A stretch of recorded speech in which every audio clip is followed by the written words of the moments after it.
এবার যে বড় খবরে নজর রাখবো, খাস কলকাতায় ফের যৌন হেনস্থা শিকার নাবালিকা। খাস কলকাতায় ফের যৌন হেনস্থা। বটতলার পর এবার খাস কলকাতায় টালিগঞ্জ, সেখানে নাবালিকাকে যৌন হেনস্থার অভিযোগ। দীর্ঘ 1 মাস ধরে যৌন হেনস্থা নাবালিকাকে।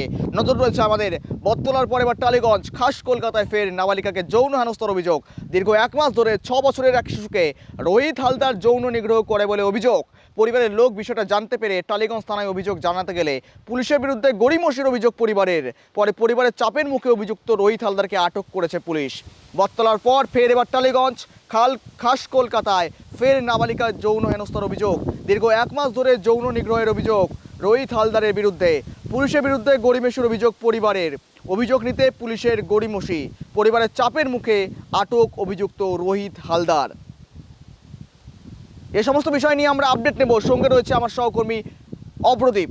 অভ্রদীপ, একেবারে খাস কলকাতায় টালিগঞ্জের ছবি দেখাচ্ছি আপনাদের সামনে। টালিগঞ্জে এখন যে ছবি অভ্রদীপ, একেবারে খাস কলকাতায় সেখানে যৌন নিগ্রহ, শিশুকে, নাবালিকাকে যৌন নিগ্রহের অভিযোগ। শহর কলকাতায় নাবালিকাকে দীর্ঘদিন ধরে ধর্ষণের অভিযোগ। আটক রোহিত হালদার নামে এক যুবক।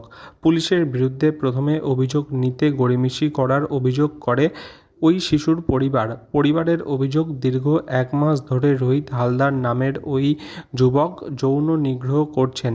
ওই শিশুকে কিছু না বলার ভয় দেখানোর অভিযোগ ওঠে রোহিত হালদারের বিরুদ্ধে। গতকাল সন্ধেবেলা নাবালিকার রক্তপাত দেখে তার মা জিজ্ঞেস করলে সে সবটা জানায়। তারপরই পরিবারের লোক থানায় এলে থানার বিরুদ্ধে উদাসীনতার অভিযোগ ওঠে। অবস্থাটা দেখে তো আমি ওখানে আমার যা কষ্ট হচ্ছে আমি বুঝতে পারছি। বলো ঠিক করে বলো। আচ্ছা, আমাকে একটা কথা বল, এই ঘটনা কি আগেও ঘটেছে?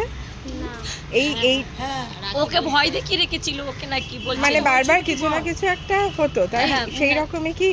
ভয় দেখাতো, যদি বলতাম মেরে ফেলে দেবে, এই ভয়টা ওকে দেখাতো। একবার হয়েছিল। আচ্ছা, এই যে ছেলেটি, তার নাম বল। রোহিত দাস, রোহিত হালদার।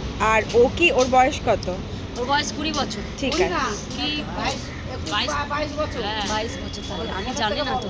ঠিক আছে। আচ্ছা, মেডিকেল রিপোর্ট করেছিস? হ্যাঁ, মেডিকেল। সেটা কোথায়? সেটা সব পুলিশের কাছে। আর পুলিশ এফআইআর হয়েছে? হ্যাঁ, এফআইআর হয়েছে। আচ্ছা, ঠিক আছে।